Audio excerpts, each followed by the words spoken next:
चलिहा संगे बैधारी में खिचली हसे लाफी धके अकवारी में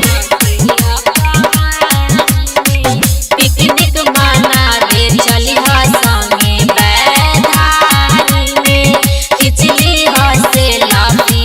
धके अकवारी में आवतानी मिल सबसे पहले बीस करी हा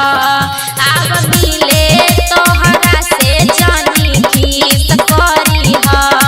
जानी खीस करी हा तब पी के बियर हैप्पी न्यू ईयर कह के